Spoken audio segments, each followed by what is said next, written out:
तो आज हम लोग क्षेत्रमिति यानी मेंसुरेशन से जितने भी फॉर्मूला बनते हैं उन सारे फॉर्मूला को हम लोग डिस्कस करेंगे। जितने भी फॉर्मूला बन सकते हैं पूरे फॉर्मूला को इस एक वीडियो में डिस्कस करेंगे। जैसे वृत्त हो गया, अर्धवृत्त हो गया, त्रिज्यखंड हो गया, घन, घनाभ, गोला, अर्धगोला, इन सारे फॉर्मूलों को हम लोग इसी वीडियो में कवर करेंगे। तो वीडियो को लास्ट तक जरूर देखिएगा, ये फॉर्मूला आपके लिए बहुत ही इंपॉर्टेंट है और फॉर्मूला को आप कहीं लिखते चलिएगा। तो चलिए वीडियो को स्टार्ट करते हैं। सबसे पहला है वृत्त का क्षेत्रफल। तो वृत्त का क्षेत्रफल क्या होता है?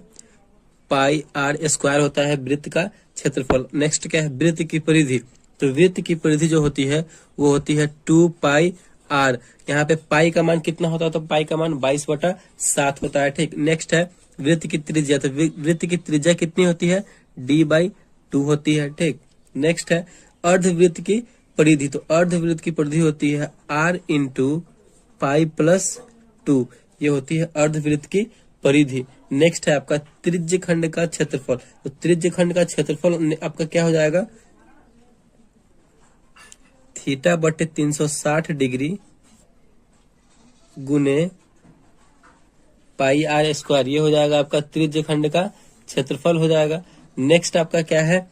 त्रिज्यखंड के चाप की लंबाई। तो त्रिज्यखंड के चाप की लंबाई हो जाएगी θ/360 गुने 2 पाई आर। ये आपका हो जाएगा त्रिज्यखंड के चाप की लंबाई। नेक्स्ट है आपका वृत्त के लघुखंड का क्षेत्रफल। तो वृत्त के लघुखंड का क्षेत्रफल होता है θ/360 गुने pi r square minus 1/2 r square sine theta. ये हो गया आपका वृत्त के लघुखंड का क्षेत्रफल। नेक्स्ट है आपका वृत्त के दीर्घ खंड का क्षेत्रफल। वृत्त के दीर्घ खंड का क्षेत्रफल क्या हो जाएगा? 360 माइनस थीटा बटे 360 गुने पाई आर स्क्वायर। ये हो जाएगा आपका वृत्त के दीर्घ खंड का क्षेत्रफल। नेक्स्ट है घन का कुल पृष्ठ का क्षेत्रफल। तो घन के कुल पृष्ठ का क्षेत्रफल क्या होता है? तो 6a स्क्वायर यानी 6 गुने भुजा स्क्वायर। ठीक। ए का यहाँ पर मतलब है भुजा। नेक्स्ट है आपका घन का वक्र पृष्ठ का क्षेत्रफल। तो घन का वक्र पृष्ठ का क्षेत्रफल क्या होता है? 4a स्क्वायर, 4 गुने भुजा स्क्वायर। ठीक। नेक्स्ट है आपका घन का आयतन। तो आयतन आपका यहाँ पे पूछ रहा है घन का। तो यहाँ पे घन का आयतन क्या हो जाएगा? a क्यू यानी भुजा का क्यू। भुजा को 3 बार हम गुना करेंगे, वो हमारा निकल जाएगा घन का आयतन। नेक्स्ट है हमारा घनाभ के कुल पृष्ठ का क्षेत्रफल। तो घनाभ के कुल पृष्ठ का क्षेत्रफल क्या होता है? 2 into LB plus BH plus HL। ये हो गया घनाभ का कुल पृष्ठ का क्षेत्रफल। नेक्स्ट है घनाभ का वक्र पृष्ठ का क्षेत्रफल हमारा क्या हो जाएगा? 2 into L plus B plus H। ठीक। ये हमारा हो गया घनाभ के वक्र पृष्ठ का क्षेत्रफल। नेक्स्ट है आपका घनाभ का आयतन। घनाभ का आयतन हो जाएगा L गुने B गुने H यानी लंबाई गुने चौड़ाई गुने ऊंचाई। ये हमारा घनाभ का आयतन हो गया। चलिए नेक्स्ट देख लेते हैं। नेक्स्ट है आपका बेलन का संपूर्ण पृष्ठ का क्षेत्रफल। तो बेलन का अगर हमें संपूर्ण पृष्ठ पूरे पृष्ठ का क्षेत्रफल निकालना हो तो उसके लिए फॉर्मूला क्या है? तो 2 pi r into r plus h. ये हो गया बेलन के संपूर्ण पृष्ठ का क्षेत्रफल।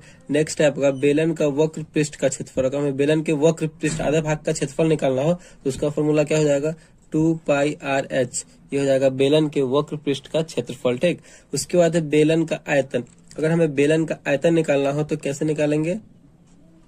पाई आर स्क्वायर एच। ये हो गया बेलन का आयतन। नेक्स्ट है आपका शंकु का कुल पृष्ठ का क्षेत्रफल। अगर हमें शंकु का कुल पृष्ठ का क्षेत्रफल निकालना हो तो उसके लिए फॉर्मूला क्या है? Pi r into r plus L. इस फॉर्मूले पे हम शंकु के कुल पृष्ठ का क्षेत्रफल निकालेंगे। शंकु का वक्र पृष्ठ का क्षेत्रफल क्या होता है? तो पाई आर एल शंकु के वक्र पृष्ठ का क्षेत्रफल होता है। शंकु का आयतन क्या होता है? तो शंकु का आयतन होता है 1/3 पाई आर स्क्वायर एच। ये शंकु का आयतन होता है। नेक्स्ट है आपका गोला का पृष्ठीय क्षेत्रफल। यानी हमें गोला का कुल पृष्ठ का क्षेत्रफल निकालना हो तो उसके लिए फॉर्मूला क्या है? 4 पाई आर स्क्वायर। नेक्स्ट है गोला का आयतन। अगर हमें गोला का आयतन निकालना हो तो उसके लिए फॉर्मूला क्या है? 4/3 पाई आर क्यू। गोला का आयतन निकालने के लिए 4/3 पाई आर क्यू करेंगे तो गोलाकार निकल जाएगा। नेक्स्ट अर्धगोला का वक्र पृष्ठ के क्षेत्रफल। अर्धगोला का वक्र पृष्ठ का क्षेत्रफल क्या होता है तो 2 पाई आर स्क्वायर होता है।